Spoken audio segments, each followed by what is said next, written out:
जा। अरे तो कांप जाती, अरे कांप जाती कलम लिखते पीरों की गाथा। अरे खोलता है लहू रग रग में जवानी। अरे गम के मारे गगन भी तो गमगीन था। अरे घुट के अंदर करल मेदनी थी भड़कती। चांद भी छिप गया शर्म से जा क्षितिज में। अरे छल छला करके आंसू से दामन भिगाया। अरे जख्मले ज्वान जंगी, अरे जख्मले ज्वान जंगी टटा फील्ड में।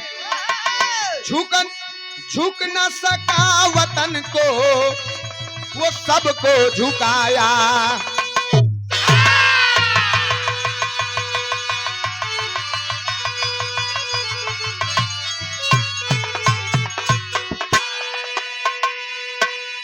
जख्मले ज्वान जंगी डटा क्रीज में, झुक सका ना वो सबको झुकाया। हिंदुस्तान का माटी है, हिंदुस्तान का पानी है। यहाँ पर एक से एक वीर पैदा होलन। अच्छा तो जितना इस देश के बलिवेदी पे शान से अपने जान का आहुति देवे के लिए लड़का नौजवान तैयार रहलन, उतना लड़की भी तैयार रहली। मिशन सिंदूर में जो जेट फाइटर विमान लेकर के जाके पाकिस्तान का मुंह खट्टा करके आल है, उम्मन जितना रहलीन सब औरत ही रहली। दो शख्स, दो लेडीज मुसलमान थी, महिला थी, मुसलमान थी। लेकिन हम हिंदुस्तान के अंदर पाल हैं, यादव हैं, ब्राह्मण हैं, क्षत्रिय हैं, मुसहर हैं, चमार हैं,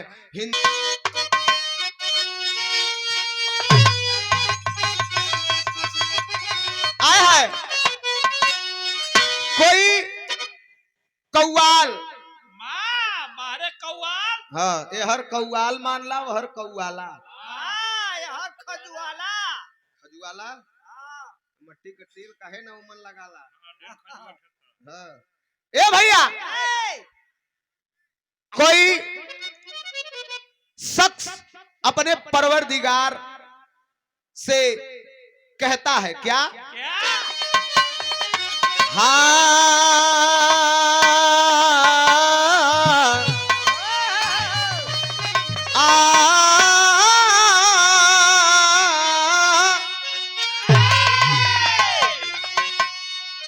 देखा दुल्हा हूँ लेकिन दुआ करत हो ना। जमाने में सदा टूटी हुई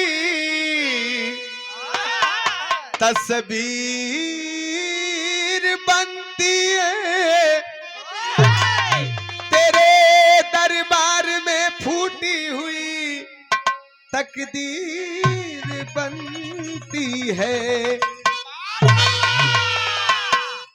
कहीं मस्जिद हला लोग मनोज चचा से बात भई, घबरा मत। आवा कि तेरे दरबार का, अरे तेरे दरबार का, तेरे दरबार का चल के करीना हम भी देख।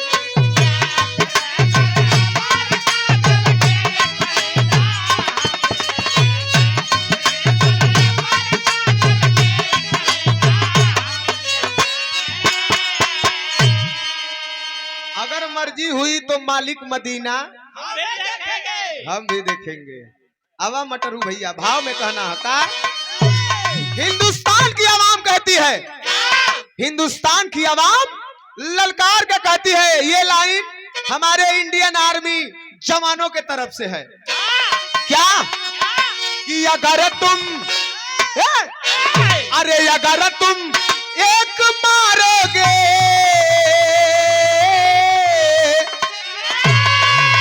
अरे अगर तुम एक मारोगे तो 101 मारूं,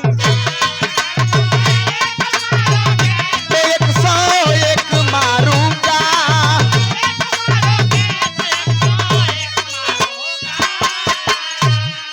अरे अगर तू एक मारोगे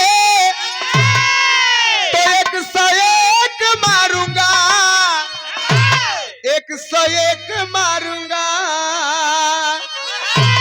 अरे हवा हवा वाह हवा, अरे हवा गुलशन को अगर बाजी तो रास्ता एक मारूंगा, तो हवा गुलशन को अगर बाजी तो रास्ता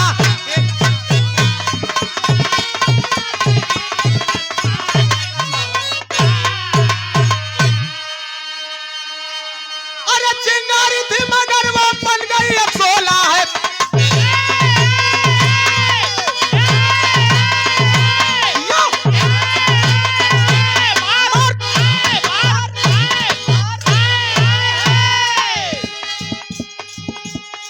अमन की आड़ में जहर जो पाक घोला है,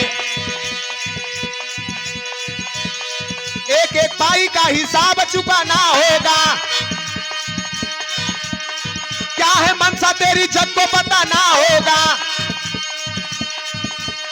खड़ा बारूद पर देता हमें चुनौती है, कश्मीर क्या तेरे बाप की बपौती है। राजौरी पूछ की कश्मीर की घाटी में, जहां भारत के जवान मचलते हैं अपने माटी में। चाहनिया चंदौली नदेसर एक ग्राम सही, चाहनिया चंदौली नदेसर एक ग्राम सही, चाहनिया चंदौली नदेसर एक ग्राम सही। चंदन राय लिखवाया है नाम सही, चंदन राय।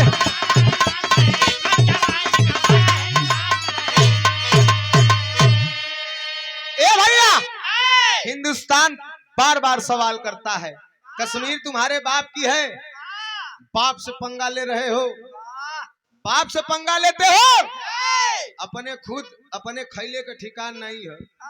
हिंदुस्तान के चुनौती देवाला अपने देश में एक सुई बनावे का औकात नहीं है। हिंदुस्तान के चैलेंज देवाला पाकिस्तान रहे, अपने देश में एक ठे सुई बनावे का औकात ना हो पाकिस्तान के, लेकिन नसना बूत करे का सपना देखला के हिंदुस्तान के चढ़ के पाकिस्तान का इतना औकात है, जितना उत्तर प्रदेश का आबादी है, अगर खाली खड़ा होके अगर पाकिस्तान के तरफ घूम के एक नंबर कह दे तो बाढ़ आ जाए, वहां नैया चले लगी। जल्ला कहानी के आप लोग समझ ला।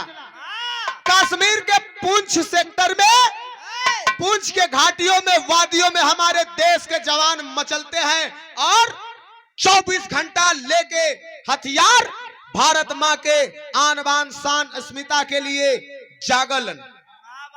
वहीं पे ड्यूटी रहल के कर जिला चंदौली, ग्राम नदेसर, मारूपुर बाजार, वही का रहलन चंदन। बचपन से उनका सपना रहल कि फौजी बनूंगा, फौज में जाई देश का सेवा करब। आय हाय हाय, फौजी का सपना रहल, लेकिन कैसे कहना हो।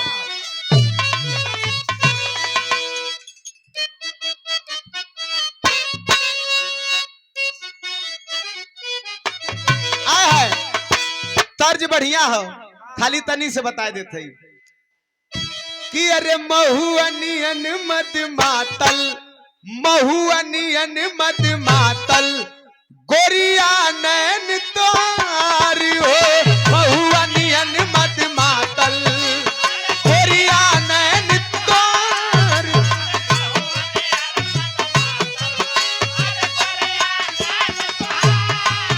अरे पोरे पोर खिलाई,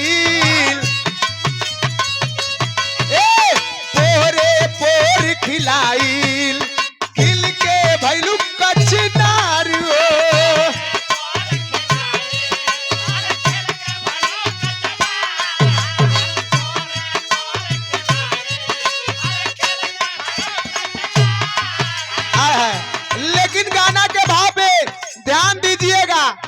जैसे पानी में नैया चलेला वैसे ई बिरहा धीरे धीरे धीरे धीरे सुरूर के तरह चढ़ी, महुआ नियर नशा करी।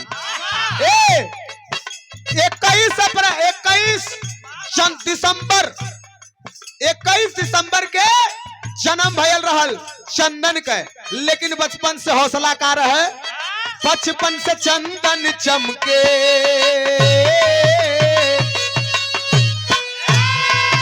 अरे बचपन से चंदन चमके, चंदा जस हो नार हो, बचपन से चंदन चमके।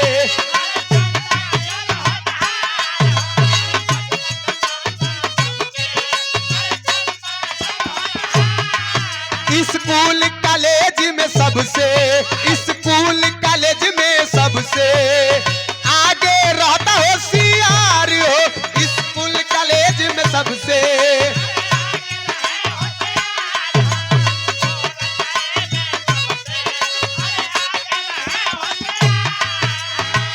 देशवा का सेवा करबे, देशवा का सेवा करबे, नाम लिहल थान हो, देशवा का सेवा करबे, नाम लिहल थान। माता रानी भैली मेहरबान, ये बाबू हमरे चंदन होई गईल जवान हो, माता रानी भैली मेहरबान, ये बाबू हमरे चंदन होई या।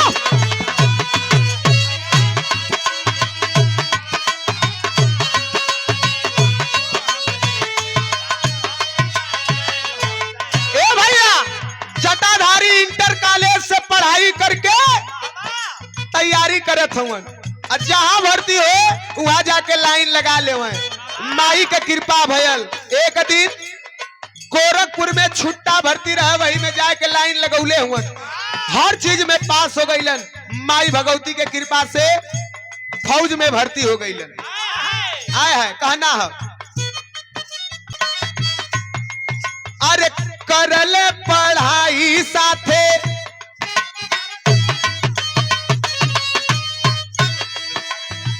करल पढ़ाई साथे, मारल रियाज हो, दौड़ लगावे सुबह शाम हो, करल पढ़ाई साथे, मारल रियाज हो, दौड़ लगावे सुबह।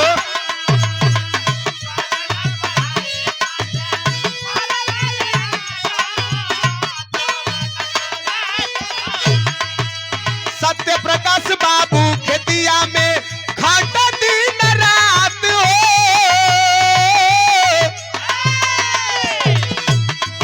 अरे सत्य प्रकाश बाबू खेतिया में खाट दिन रात हो, करना ही दिल कवनो काम हो।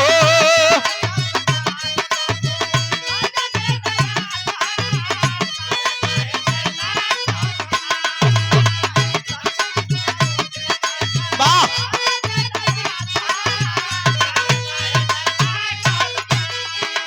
भइल कृपा, अरे भइल कृपा गंगा माई के कुल के बढ़वल नाम, माता रानी भइली मेहरबान, ये बाबू चंदन होई गईल फौजी नौजवान हो, माता रानी भइली मेहरबान, ये बाबू चंदन होई गईल फौजिया।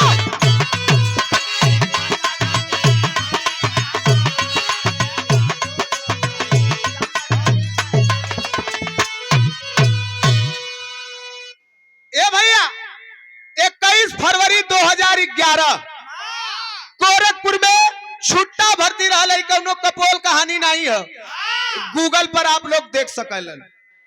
21 फरवरी 2011 को चंदन गोरखपुर में छुट्टा भर्ती है, वहीं पे जाके लाइन लगाता है। माई का कृपा भयल इंडियन आर्मी में भर्ती हो गई। अम्मा जब इंडियन आर्मी में भर्ती भइले तब माई लीलावती देवी,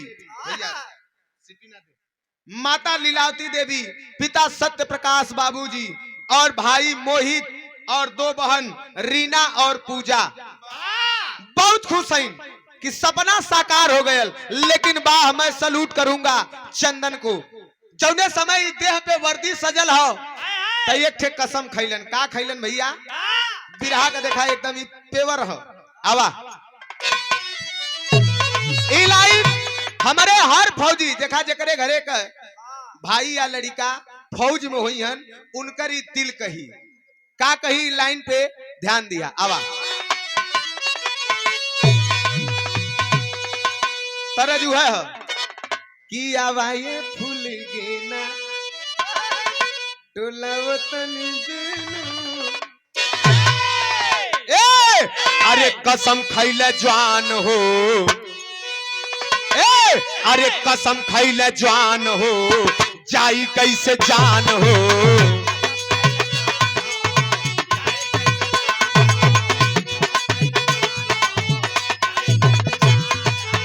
सरहद पे रक्षा कर चल सीना तान हो, सरहद के रक्षा कर चल सीना तान हो।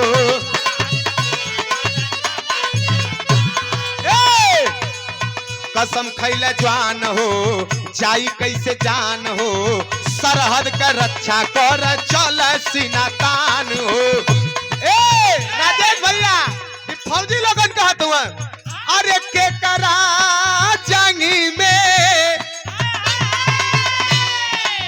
के करा जंगी में दम्बा ले हमसे पंगा, के करा छाती में दम्बा ले हमसे पंगा, हो पंगा हो पंगा। कसम हो माई गंगा, हो कसम हो माई गंगा, झुके ना देव तिरंगा। कसम हो माई गंगा, झुके ना देव तिरंगा।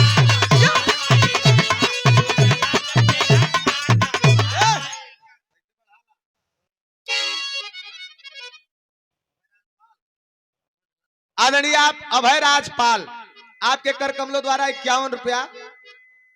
ताव वाली बात आवे तो तैसे पत्ती लग जाए तो कोई दिक्कत नहीं, हमरे योगेश भैया बैठल हुआ।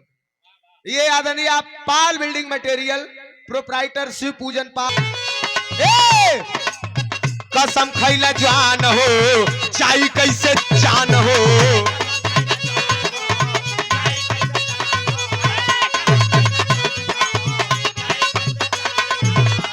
ए सरहद का रक्षा कर चल सीना तान हो, सरहद का रक्षा कर चल सीना।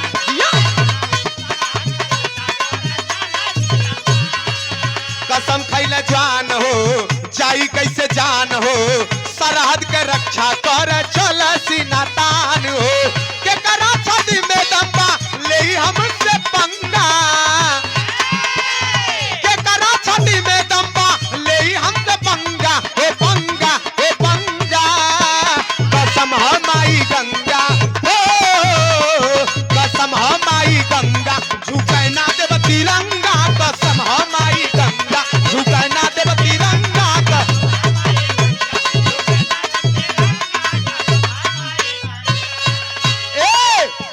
जब देही पे वर्दी सजल तई है कहलन, के करा जांघी में दम्बल ले हमसे पंगा। कसम हम माई गंगा, झुके ना देव तिरंगा। चंदन जान सीमा पे डटा ललकारी, ए चंदन जान सीमा पे डटा ललकारी। छोटा भाई बाबू संगे कर खेती बारी, छोटा भाई बाबू संगे कर खेती।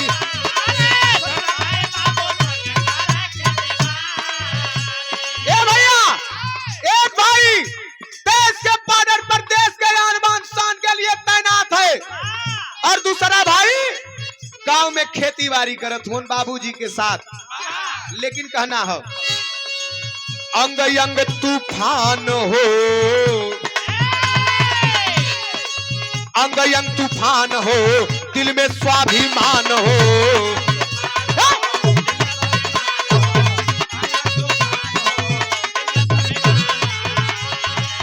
जान भले चली जाई जाई नहीं शान हो, जान भले चली जाई जाई नहीं।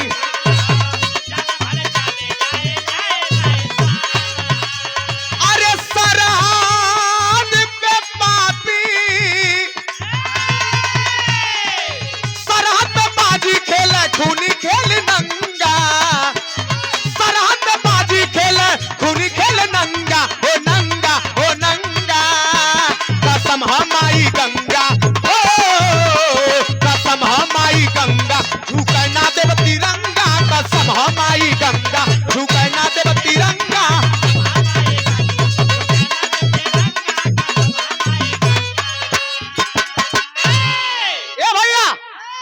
छोटा भाई घर पे किसानी करता है बाबूजी के साथ, बड़ा भाई देश के बॉर्डर पर डटा हुआ है और दिल में स्वाभिमान है, अंग अंग में तूफान है। सोच रहा है जौने दिन सामना हो समझाए दे। आए है एक दिन के बाद समय बीतत हो और जब समय बीतत हो तो भयल का देखा यहाँ तर्ज हो। इस तर्ज के बिरहा के स्वर्णिम दिन रहल जौने समय बिरहा वीर सम्राट स्वर्गीय रामदेव गुरुजी, स्वर्गीय बुल्लू गुरुजी, महरूम जनाब हैदर अली जुगनू गुरुजी, लाल जी लहरी, राम कैलाश दादा, स्वर्गीय बेचन दादा, स्वर्गीय पारस दादा, हीरा दादा, इन लोगन गावत रहलन। स्वर्णिम दिन रहल बिरहा का। कहना हो का पंखा और घुमावा भाई, हम गरमाई भी ठंडा कर दे तड़ से कर। ए बच्ची घुमाता हो ओहर का दाऊ भैया लोगन के तनी हवा लग जाए आधा घंटा। हाँ लगे एकदम। जब हमरे योगेश भैया आ गिल कई दिन के इच्छा रहल हम कहली भैया तो हम बिरहा सुनाई भा जहां भेंट होई तहे बिरहा सुनाई दी है कि बारात में मिलला भाई। आवा रामदेव गुरुजी गावत रहलन कैसे।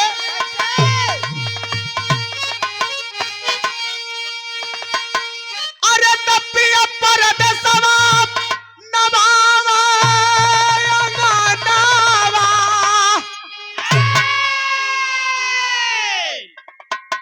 एक ठे और अगर ले ले बाना देखा वहां से राजेश भैया भी चल दी हैं और हमरे हैदर गुरुजी का जो शिष्य बैठल हुए हमरे बाऊ वो चल दी हैं और योगेश भैया भी चल दी है।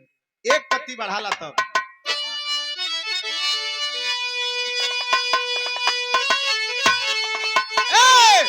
अरे तपिया परदेसवा नवावा अंगनावा। अरे तपी नहीं बनल बात से जारी। अरे मोरी उड़ जुड़िया चरिया दिया।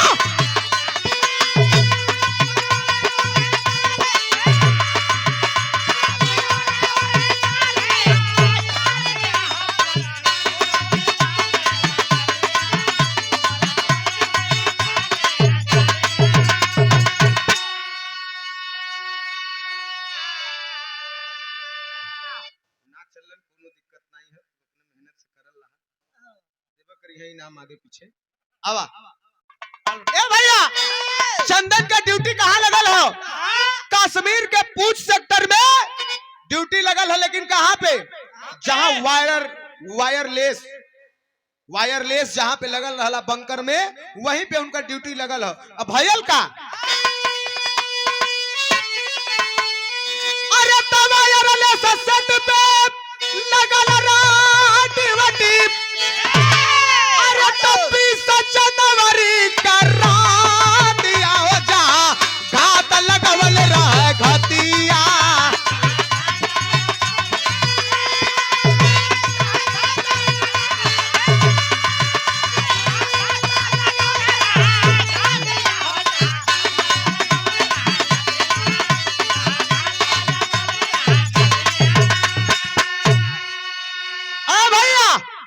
जनवरी की रात वायरलेस सेट पर ड्यूटी दे रहा है और वहीं पे नापाक पाकिस्तान घात लगौले रहल।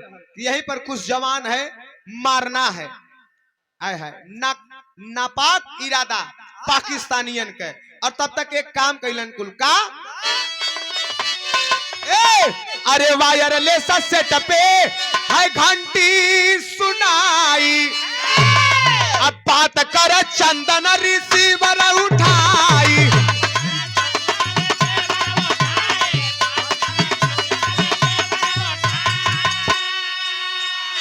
अरे तो बंकर में बम फेंकल नीचे पातिया।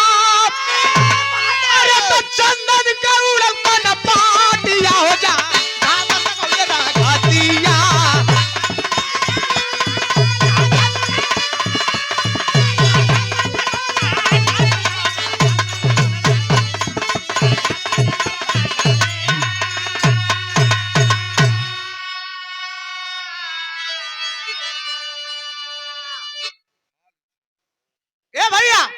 वायरलेस सेट पर घंटी सुनाती है और जब घंटी सुनाई दी है तो चंदन गया है और रिसीवर उठा करके बात करता है और बात जब कर रहा था उसी समय नापाक पाकिस्तानी आतंकवादी बम फेंकल।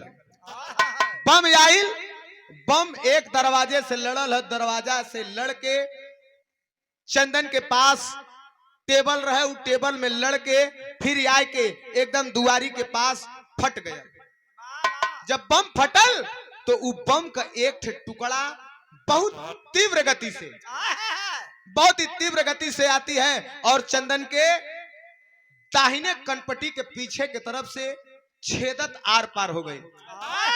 आया है जब छेदत पार हो गई, बम ब्लास्ट भयल, चंदन के समझत देरी ना लगल, तुरंत तैयार हो गई कलन की बाहर माँ भारती, जिस दिन के लिए मैं जिंदा था इसी दिन के लिए तो मैंने आर्मी ज्वाइन किया था। आज दुश्मन का मुंह खट्टा करे के है, खून बहुत है लेकिन एक काम कैलन का तर्ज है।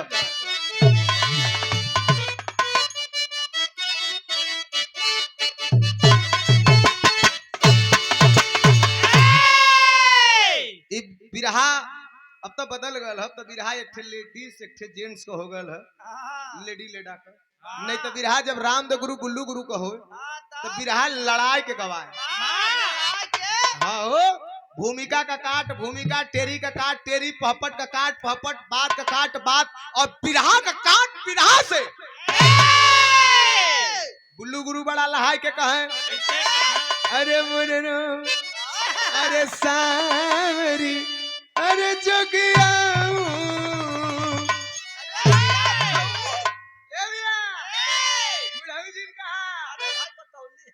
दही जान का चुना मत खाली है, नहीं काट दे ही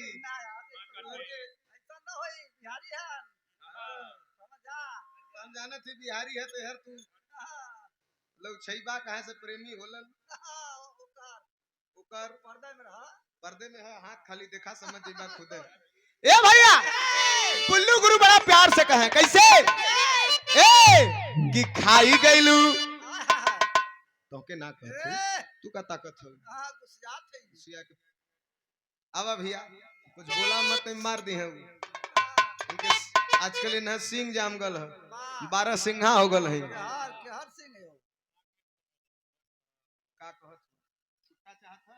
ले ला उनसे 5-6 हजार पौलीन ले ला, भगवान करे नजर लग जाए तो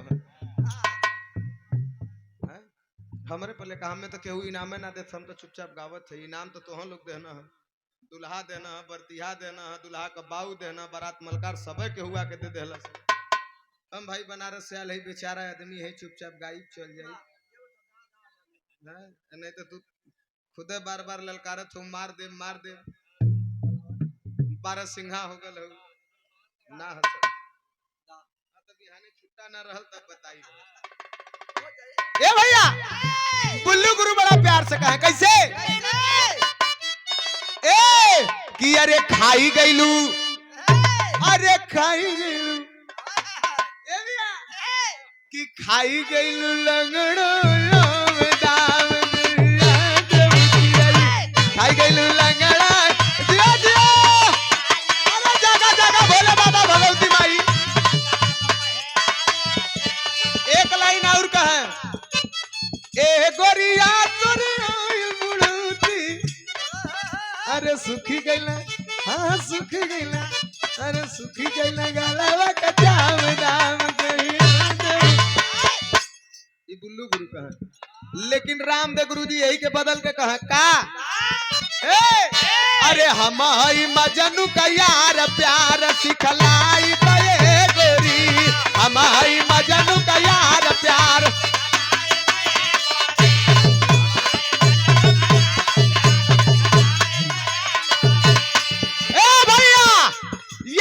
हौसला पीर जवान चंदन के कनपटी से छेदत बारूद का छर्रा ये पार से ये पार निकल गया है, खून बहुत है लेकिन एक काम कैलन का गरज के और अरे गमछा से, हाँ हाँ गमछा से, अरे गमछा से सिर बाधी जान तान राइफल ले गरज, गमछा से सिर बाधी जान तान राइफल ले।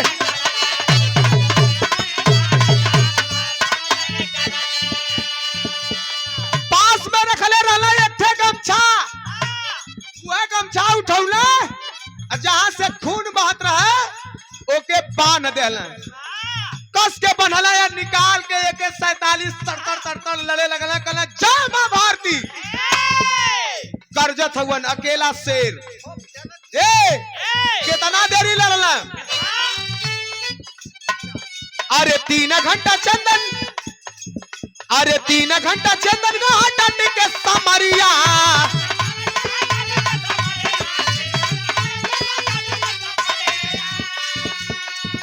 अरे रतिया का लड़त होई गईली भोर हरिया, रतिया का लड़त होई गईली भोर।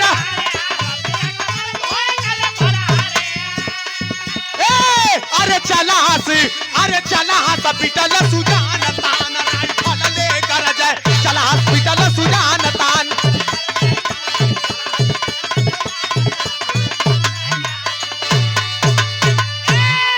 शानदार 101 रुपए का आशीर्वाद हमारे बड़े भैया बिरहा के कदरदान और युवा समाज सेवक, समाज के श्रृंगार, समाज के धरोहर हमारे योगेश यादव उर्फ ढेला भैया बनपुरवा भदोही, बहुत बहुत प्रणाम है भैया के। अब ए भैया ये अब देखा पीर रस रहल है, लेकिन अब यहाँ से कहानी थोड़ा से कांड के तरफ मुड़ी। ए भैया बांध के गमछा लड़त हुवन, कितना देरी लड़ना? 3 घंटा।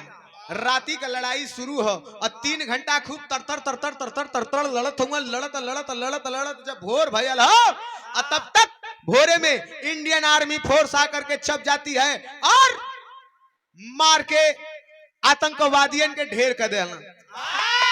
जब ढेर कर देलन तो वही पास में एक जवान खड़ा हो, उनके अपन राइफल थमाए के चंदन जवान बैठलन और तब तक कर्नल साहब देखलन, कलन की आए है, अरे चंदन तुम्हें गोली लगी है क्या? कलन नहीं सर, गोली तो नहीं लगी है, मैं ठीक हूं। कहे नहीं नहीं ठीक नहीं हो बेटा, तुम्हारे गर्दन के पास से खून बह रहा है, क्या हुआ है? जरा ये पगड़ी खोलो, मुझे देखना है। आए है चंदन कहलन कि यहाँ जानू बमवा फटल ल वही में से एक टुकड़ा आयल हमरे यहाँ लगल है, लगत है खुरचा उर्चा गयल हुई, लेकिन जब पगड़ी खोल के देखलन कर्नल साहब तो उछर्रा ए पार से ए पार हो गल रहा है। चंदन कहलन कि साहब खून बहुत ज्यादा बह गयल है। लोग कहलन कि एक काम करा, वही कश्मीर में इंडियन आर्मी का एक हॉस्पिटल हो, जौने हॉस्पिटल का नाम है मिलिट्री हॉस्पिटल। वही मिलिट्री हॉस्पिटल में चंदन के लोग लेके चलत हुवन, लेकिन जहां ड्यूटी रहल वहां से हॉस्पिटल का दूरी कितना रहल भैया? विदेशिया में कहना है।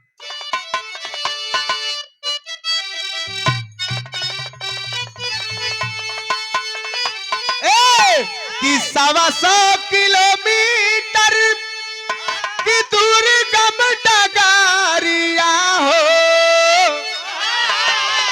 अरे फौजी साथियन से दिल बयनवाए बाबूजी।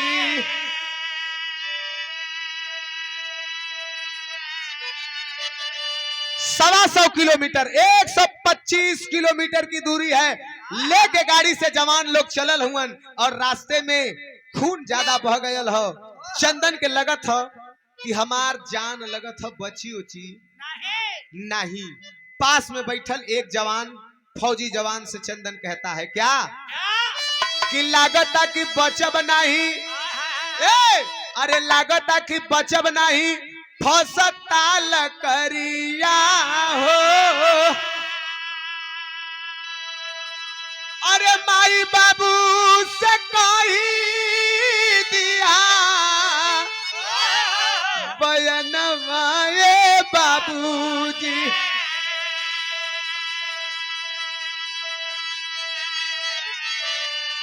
रोई है पिरन मोर अरे रोई है पीरन मोरी बहनी सुकुमरिया हो, अरे खोजी है सयापन बिरनवाए बाबूजी। आए है रास्ते में चलते हुए बोल रहा है अपने साथी जवान से कि सर लगता है कि मेरी जान नहीं बचेगी, खून ज्यादा बह चुका है, जान नहीं बचेगी। हौसला था देश के लिए कुछ करने का, इसलिए मैं 3 घंटा लड़ा। मर जाऊंगा सर कोई अफसोस नहीं है, क्योंकि जा रहा हूं तो आतंकियों को ढेर करके जा रहा हूं। अनानाहक मर गया होता तो दिल में कसक होती, लेकिन जा रहा हूं कोई फर्क नहीं है, खुशी खुशी जाऊंगा। लेकिन भैया हमारे घरे जब हमार लाश जाई तो हमारे बाबू माई के आप लोग थोड़ा से धीरज बना दिया, बोल दिया कि चंदन इस दुनिया से गया नहीं है, एक चंदन मरा है तो हजारों चंदन पैदा हो गए हैं। झूठा बोल दिया कि हम तो हार बेटवा है, आज से हमें तू अपन बेटवा मान ला। हमार बहिन हमके खोजी, हमार भाई मोहित हमके खोजी, सबके समझा लिया। ए भैया हमार शादी भी लगल रहल ह, देख ताकि सब हो गल रहल ह, छेका छकैया कुल हो गल, बरच्छा हो गल, तिलक हो गल, बियाह बाकी रहल ह। बस 2-3 महीना बाद सहनाई बजत दुआरे। लेकिन बारे विधाता वो दिन आज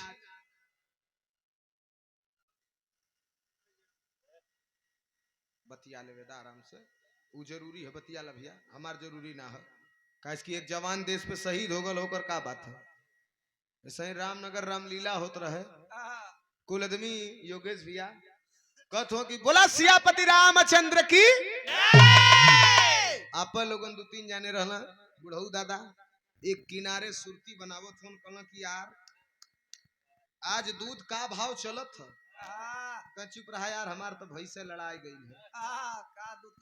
रामलीला खत्म, कुल अपने घरे गई ना, कहला यार रामलीला में मजा नहीं आयल। बिहाने कहबा कि का गौले से कुछ समझ में नहीं आया। सुना भैया हाथ जोड़ो थी, मेहनत लगत है। ये भैया का समझा लिया, लेकिन वो जवान डांट देता है, वीर हो वीरताई वाली बात करो, कायरता मत बतियाओ, कुछ नहीं होगा। कुछ देर में हॉस्पिटल में पहुंचेंगे, ट्रीटमेंट होगा, इलाज होगा, ठीक हो जाओगे। आए है रस्तवे में जात हुन कलन ना भैया लगत हमार जान ना बची। बतियावता बतियावत जात हुन, एक हाथ अपने साथी जवान को पकड़ले हुन, अब पकड़ ले बतियावते बतियावत आंख धीरे धीरे ढपाए लगल, बंद होए लगल।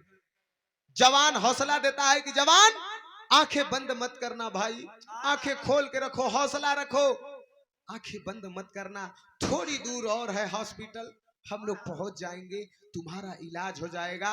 लेकिन ए बाबू यानी कुलोरी से ठकर ठकर रखता को बिहाने बनाया। ए भैया धीरे धीरे जब गाड़ी आगे बढ़े लगल, आंख बंद होए लगल, थोड़ी दूर जात जात, आधा किलोमीटर जात जात जो हाथ पकड़ले रहलन वो हाथ झूल गई, हाथ छूट के नीचे झूल गई हो, आंख बंद हो गई हो। आए है कवि जी कितना बढ़िया लाइन लिखलन, मैं गाना के माध्यम से परम आदरणीय हमारे रमेश यादव कवि जी को सत सत प्रणाम करता हूं। का लाइन लिखलन तनी आप लोगन ध्यान दिया।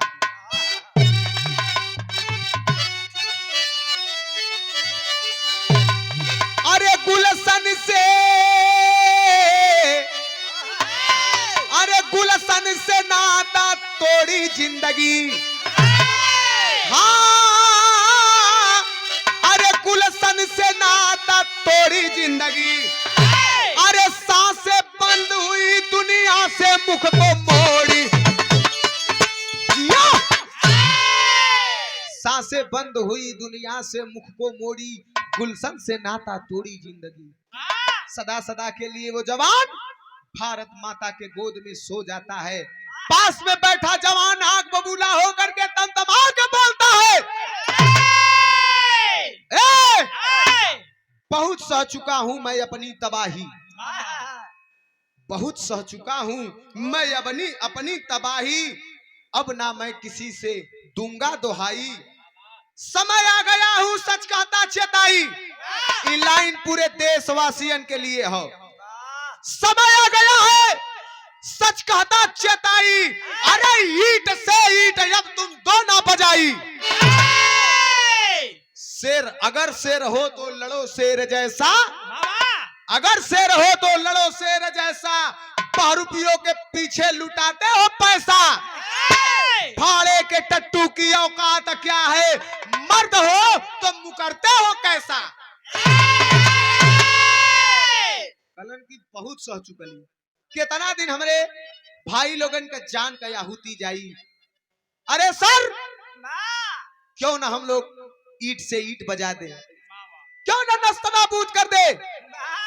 हमेशा हमारे देश के माई बहन लोग का बेटवा, केहू का बेटवा, केहू का भाई, केहू के मांग का सिंदूर इस देश पे कुर्बान हुई है।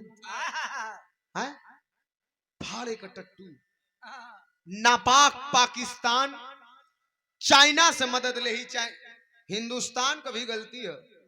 हिंदुस्तान में लोग कहलन कि चाइना सामान बैन करो, लेकिन जब हिंदुस्तान में चाइना सामान बैन हो तो फिर दिक्कत कहां से है, माल का आदान प्रदान होत कहां से हो। इस पे सरकार को रोक लगानी चाहिए, सरकार को इस पे सख्त कार्रवाई करनी चाहिए। क्यों? क्योंकि वही चीन है हिंदुस्तान में सामान बेचता है, हिंदुस्तानी पैसा चीन में जाता है और वही चीन वाला उठा के पैसा पाकिस्तान में भेजता है और पाकिस्तान वही हमारे हिंदुस्तानी भाइयों पे गोली चलाता है। हिंदुस्तान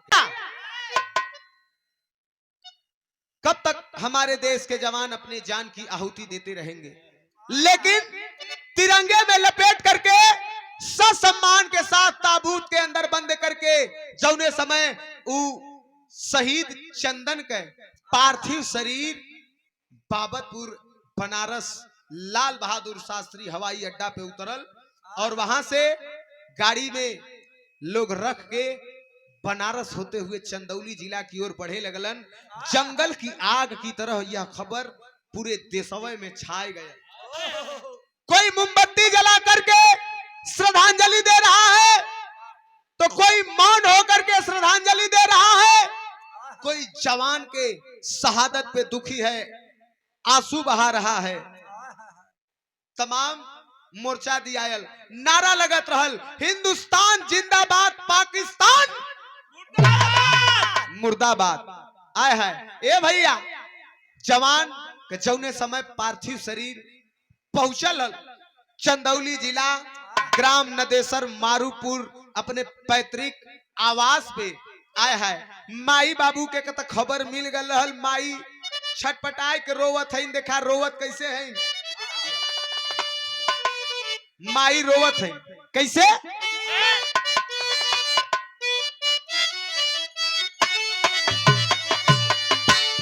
एक ठे बड़ा महत्वपूर्ण बात हो चंदन के विषय में, शहीद चंदन के विषय में एक बड़ा महत्वपूर्ण बात हो।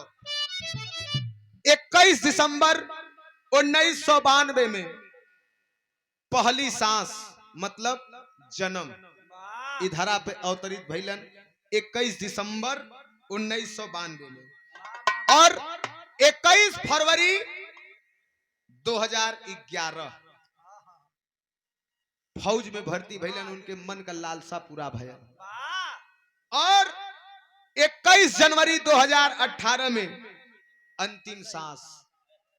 20 जनवरी के तो बम फुटल रहल, रात में लड़लन, 12 बजे के बाद 21 तारीख हो गई। 21 तो इनके जीवन में 21 जवन है 3 ठे बड़ा महत्वपूर्ण है। तो देखा यहाँ माई रोवत है, कैसे रोवत है भैया।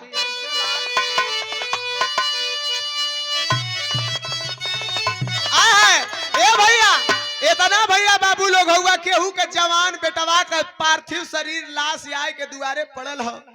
आए हाय हाय, लोग बतावलन कि दुनिया में सबसे बरियार बोझ हो तो जवान बिटिया का भार बाप के कंधे पे सबसे ज्यादा होला, लेकिन ना, सबसे बरियार अगर दुख हो, सबसे बरियार अगर बोझ हो तो वही धरती पे ही हो कि जवान बेटा के लाश के एक बुजुर्ग बुढ़वा बाप कंधा देत हूँ, चिता में आगी देत हूँ, ऐसे बड़ियार कोनो दुख ना हो। माई रोवत हईन, बाबू रोवत हुन, लेकिन माई रोई के वही अपने बेटवा से कहत हईन, का कहलिन?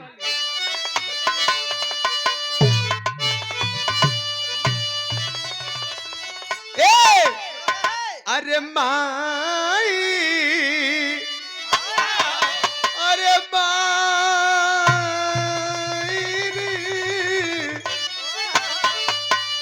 माई कहली अखिया खोल रे सुगनवा, माई कहली अखिया खोल रे सुगनवा।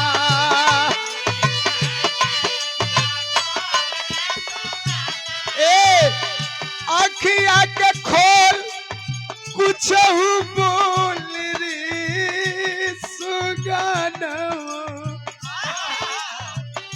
अखिया के खोल कुछ बोल रे सुगनवा, माई कहली अखिया खोल रे सुगनवा, सुगनवा।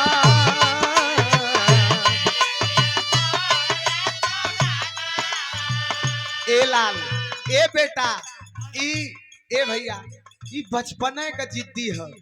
बचपन में ऐसे नाराज हो जात रहे तो कोहाय के सूत जात रहे, जबरी उठौले पे ना उठे। आज भी नाराज है, झकझोर के माई का दिन, उठ जो लाल, उठ जो। ना उठबे आँख खोल दे, ना आँख खोलत हुआ कम से कम मुहवा से कुछ बोल दा कि कनवा हमार सुने बदे तरसत है हमार सरवन। माई कहत है आय है 18 अप्रैल के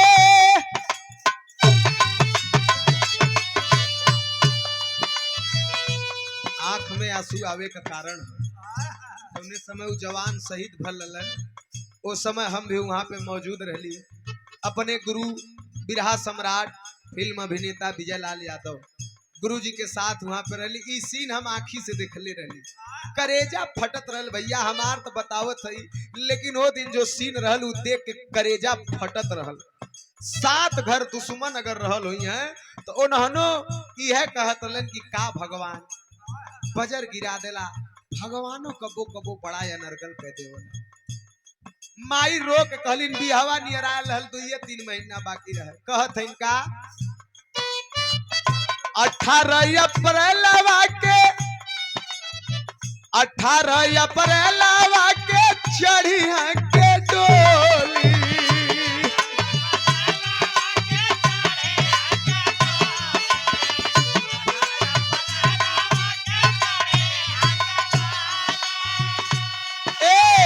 चढ़त बसंत खेलला खुनवा के होली।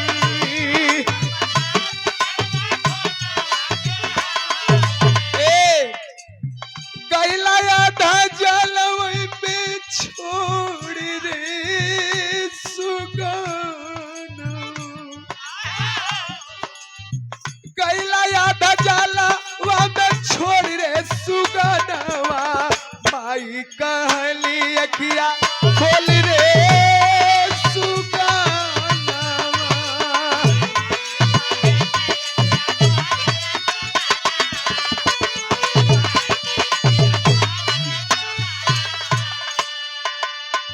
आय है ए बेटा 18 अप्रैल का तोहार शादी है। बड़ी फोन पे कहत रहा है 2 दिन पहलवा के माई रे हमरे बियाहे में घरे से निकलब तो हमके गाड़ी में निकलब स्कॉर्पियो से। और जब बारात वहां पहुंची तो हमरे बदे रथ कह दिए, हम रथ में बैठ के जाई। सवेरे जब विदाई हुई तो फिर हम दुल्ही के विदाई करा के वही गाड़ी से आई।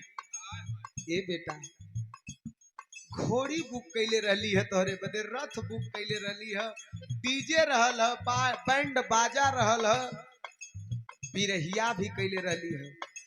2 ठे कलाकार, एक ठे बिरहा सम्राट विजय लाल यादव और एक ठे बक्सर के ओम प्रकाश यादव बड़ा बड़ा लालसा रहल है बेटा, तोहर बियाह बड़ा धूमधाम से करो। ए बेटा ई तू कौन बजर गिरौला। तब तक दोनों बहिन आ गई। बहिन आके जब सामने खड़ा भैलिन है तब ए बेटा गल रहला तो कहला छुट्टिया में आई, तो बहिनिया बदे कहले रहला कुछ लियावे के। छोट की बहिनिया के लावे कहला सूट हो।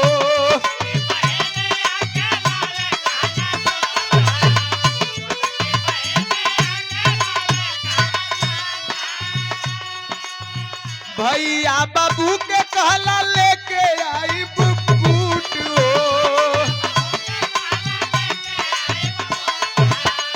आसरा ए बेटा बहिनिया के कहले रहला कि माई खरीदारी मत करिए, बियाहे में अपने बहिन बदे साड़ी कपड़ा नया नया सूट हम कीनब, अपने हम चलब बाजार में दीदी लोगन के हम खरीदब अपने अपने पसंद से।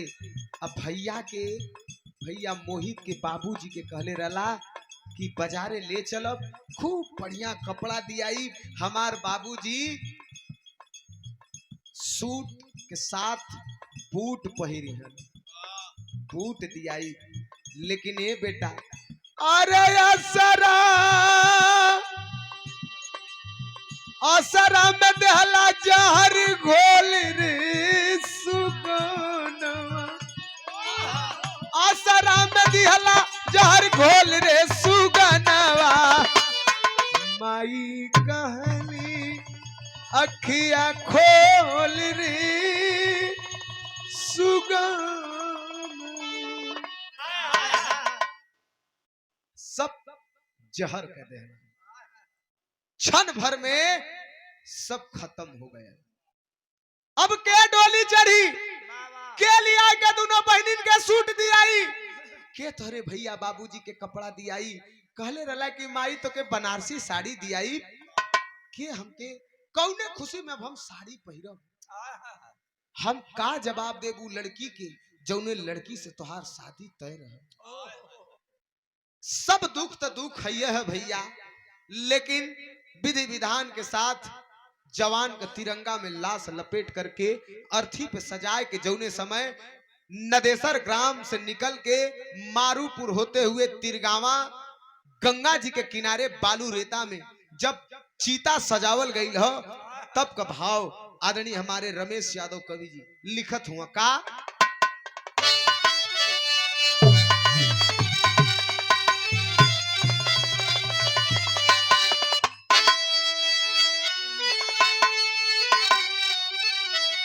ये भैया पार्थिव शरीर चिता में अर्थी के उठाए के लोग चले लगलन, और जब चले लगलन तब पिछवा माई दौड़त दौड़त आवत है न, चिल्लाए चिल्लाए के एक बतिया कहतिन कि ए बेटा जात हुआ ना तो सुना एक ठे बात का कहली भैया, कलेजा छेद कर दही बात। अगर पत्थर का कलेजा हुई तेही का कलेजा न पसीजी। अगर इंसानियत आदमी के अंदर 1% भी हुई तो जरूर कलेजा पसीज जाए। वाह वाह रे कवि जी, हमारे रमेश यादव कवि जी का बात लिखलन। आवाज अरे तो सैनिक वैन में, अरे सैनिक वैन में अरे थी चली सजाई माई रोवली। महान का मटिया के पार लगाई माई रोवली।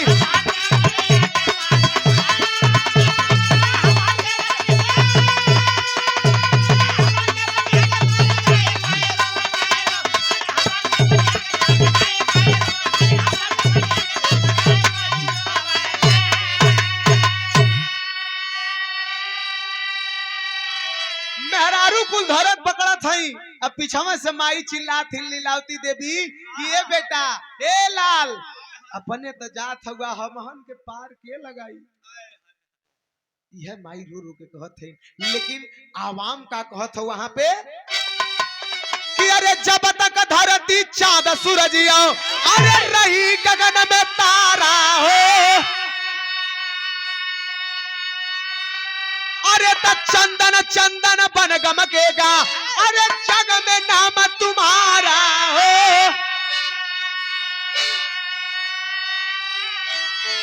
अरे त वंदे मातरम, अरे वंदे मातरम बोला लोग लुगाई माई रोवली, अरे त पाकिस्तान कह लोग अरे पाकिस्तान मुर्दाबाद गुस्सियाई माई रोवली। ए भैया वहां का आवाम वहां का जनता यह कहता वंदे मातरम, इनकलाब जिंदाबाद, भारत माता की जय। जब तक धरती है, जब तक सूरज है, जब तक चांद है, जब तक नभ में तारा है, तब तक चंदन चंदन की तरह गमकते रहोगे, तुम्हारा नाम अमर रहेगा, कोई मिटा नहीं सकता। लोग वहीं पे नारा लगावत हुए हिंदुस्तान जिंदाबाद पाकिस्तान मुर्दाबाद, नारा लगावत हुए, लेकिन आल्हा में कहना बा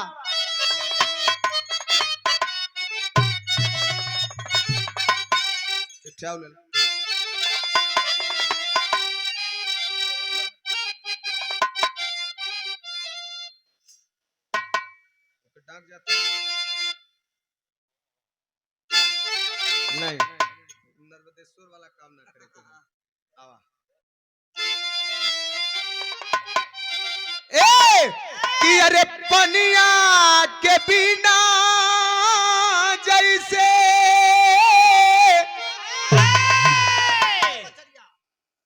पानी मछली का स्वदेश है, पानी में से जैसे मछली के निकाल के फेंक दा जमीन पे, बुद्धि खत्म की वह खत्म, तड़प तड़प के कहल हो कि मछली से सीखो स्वदेश के लिए तड़प के मरना।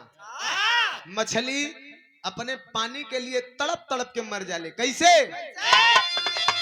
अरे तब पनिया के बिना जैसे तड़प ले मछरिया भैया, पनिया के बिना जैसे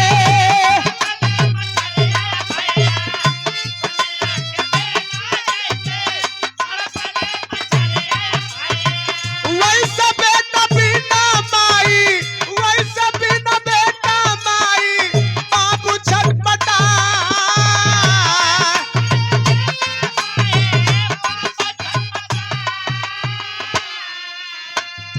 बेटा ओरायल हो तो जेकर ओराला वही के दुखाला।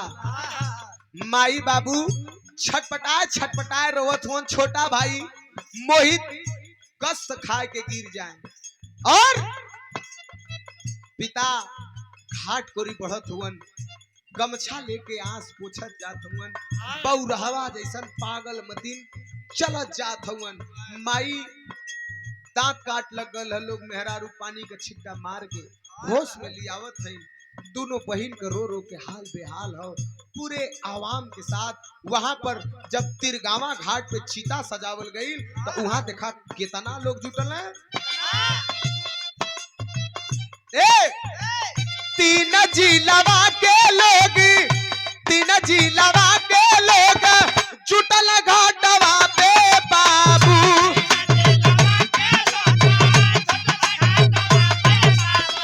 बालू रे तवा में नहीं, बालू रे तवा में नहीं लोगवा यमार।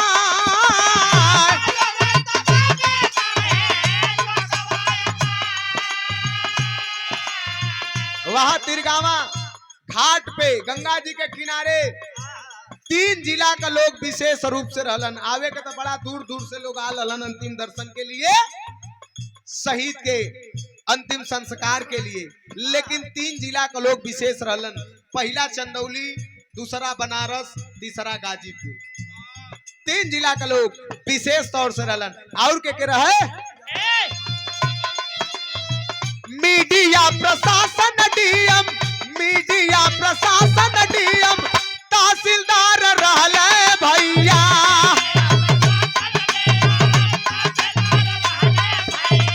कार्ड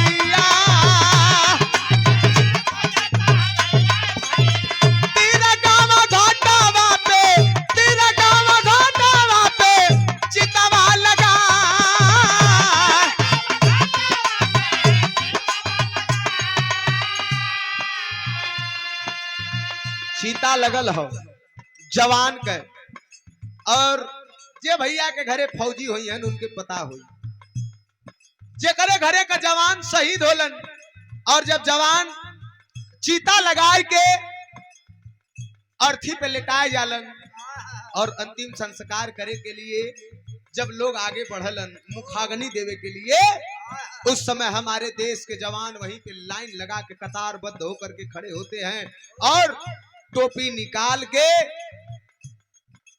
गार्ड ऑफ ऑनर देवल जाला। आकाश में फायरिंग करलन, मरुआ बाजा बजेला और उस जवान के नाम पे एक सलूट। चंदन के भी गार्ड ऑफ ऑनर दिया, सलूट कैलन, मरुआ बाजा बजत हो, लेकिन वहां पर जिले के तमाम समाज सेवक, तमाम नेता लोग, तमाम विद्वान ज्ञानी विरहिया सब रहे। प्रभु नारायण, राम किशुन, अनिल राजभर, तमाम लोग वहां पर उपस्थित रहलन। पहले बतौली है कि हिंदुस्तान के अंदर रहे वाला ऐसे अपने में बतिया ली है, तू पाल हुआ हम यही रही, तू चमार हुआ, तू ठाकुर हुआ, तू पंडित हुआ, तू फलाना हुआ, तू ढेकाना हुआ, लेकिन जब दिन देश के शान का बात आवेले तो सारी बिरादरी एक होके एक ही बात बोलती है कि मैं हिंदुस्तानी हूँ। चाहे हिंदू हो, मुस्लिम हो, सिख हो, ईसाई हो, सब एक ही बात बोलते हैं कि हमारी एक ही जात, एक ही धर्म है कि हम हिंदुस्तान के वासी हैं, हिंदुस्तानी हैं, भारतीय हैं। सब वहां पे जुटल हो, सब दुखित हो, सबकर आंख नम हो, लेकिन यूपी सरकार कैलस का 20 लाख का चेक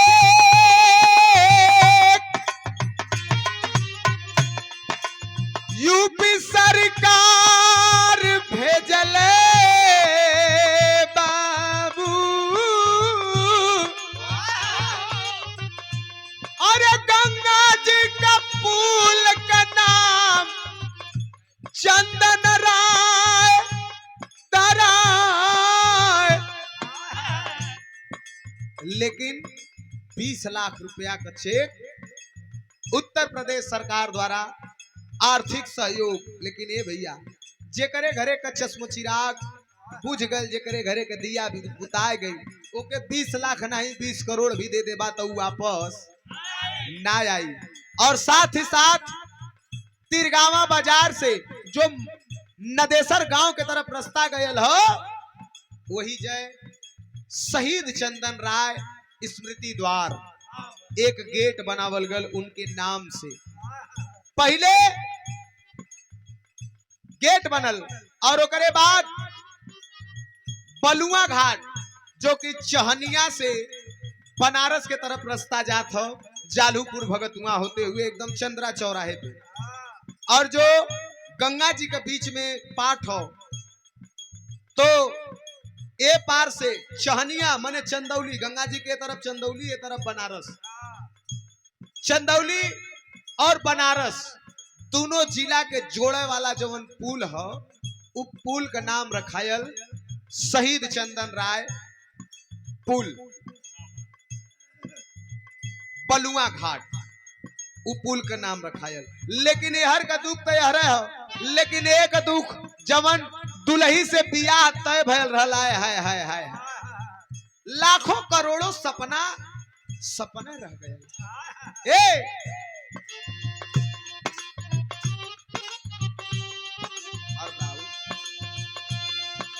अरे त सपना सजावे हवल, अरे घरे दुल्हनिया भैया, अगुआ खबर दिहले फोनवा लगा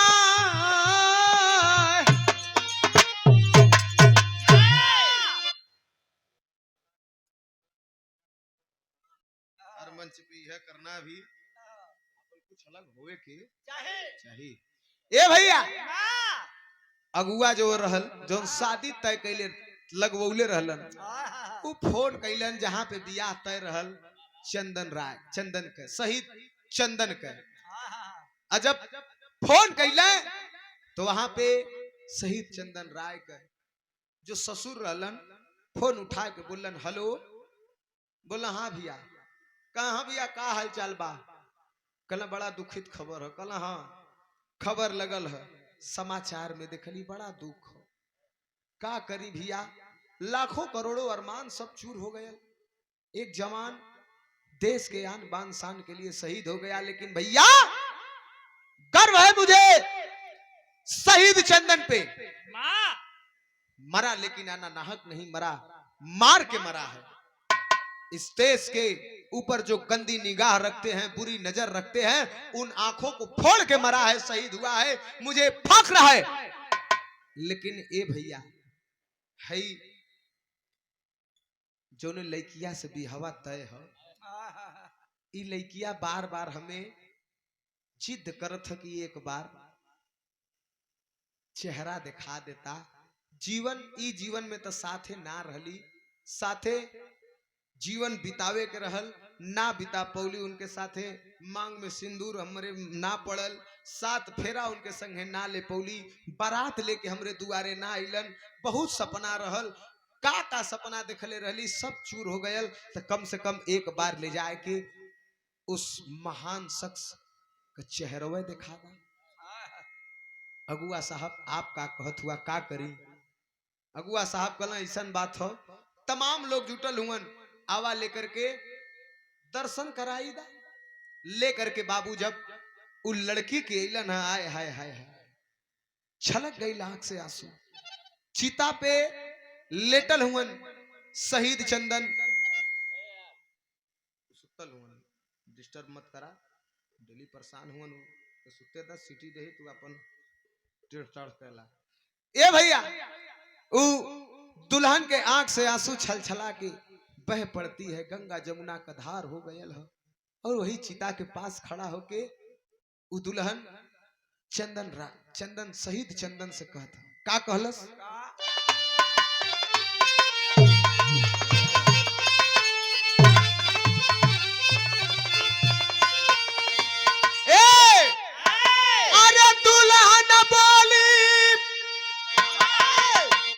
अरे दुल्हन बोली अरे सैया सिंदूर मंगिया सवार हो अरे जीवन साथी बनिया के अरे जीवन साथी बनिया के अरे फिर से दोबारा जीवन साथी बनिया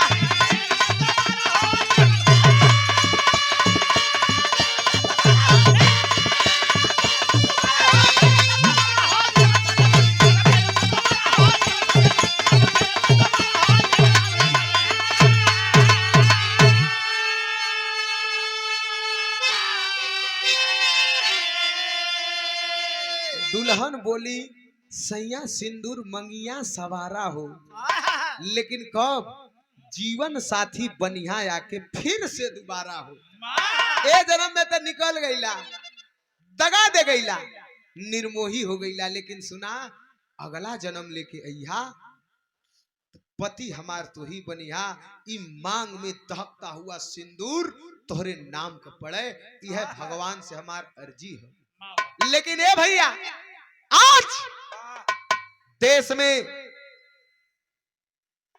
पहलगाम से 6 किलोमीटर दूर जम्मू एंड कश्मीर कश्मीर के अंदर पहलगाम और पहलगाम से 6 किलोमीटर दूरी पर बैसरन घाटी जहां पर हिंदुस्तान का आवाम हिंदुस्तान का लोग छुट्टी मनावे के लिए गल हुआ कोई पिकनिक मनावे गल है कोई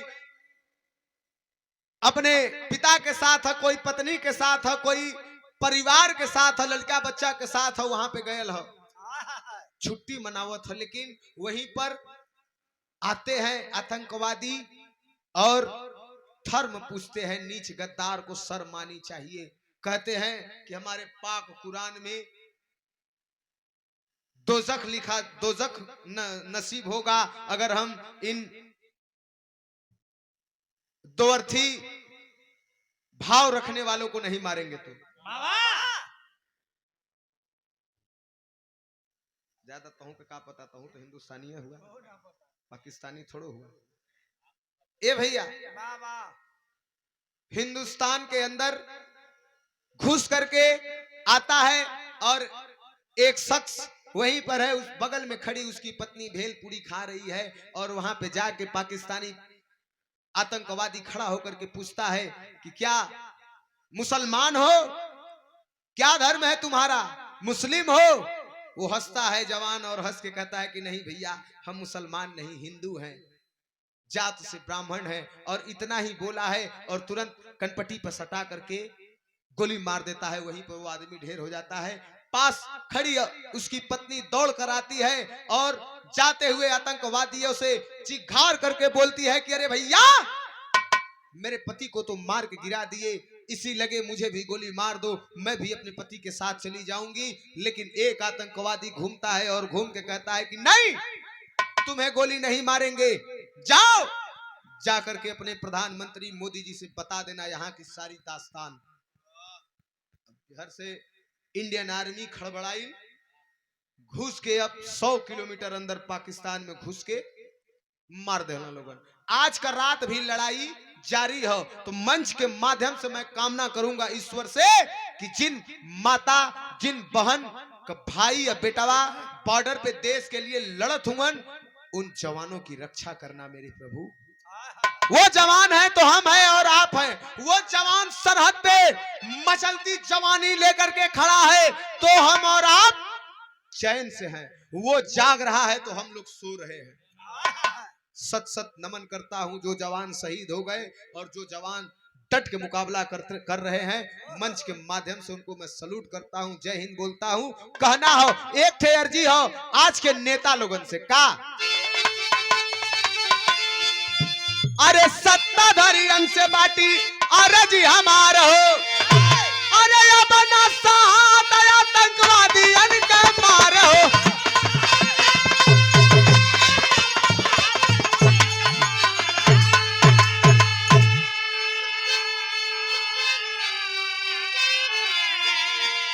अरे बोला ना दुआर थी भाषा, अरे नावा भाई चारा हो। इन आतंकवादियों को खत्म करो और देश के अंदर अमन और चैन फैला दो, कहना हो। लेकिन जवान को श्रद्धांजलि दिया था कैसे? अरे श्रद्धांजलि शहीदवन के देते बाबा तनवा, अरे राजनीति सुधार नेता लोग पिलनवा।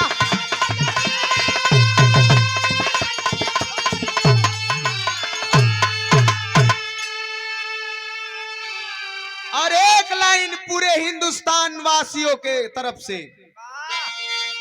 अरे अखंड भारत, अरे अखंड भारत का फिर से होई न बांटवारा हो। अरे जीवन साथी बनिया के, अरे जीवन साथी बनिया के, अरे फिर से दोबारा हो।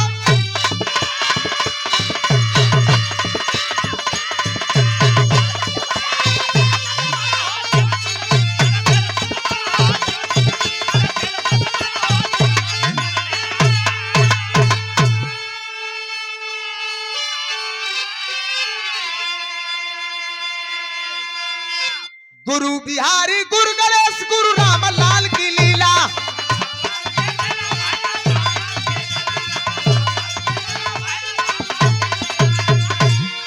अरे कवि चंद्रिका रामदेव का जोड़ कोई न मिला हो।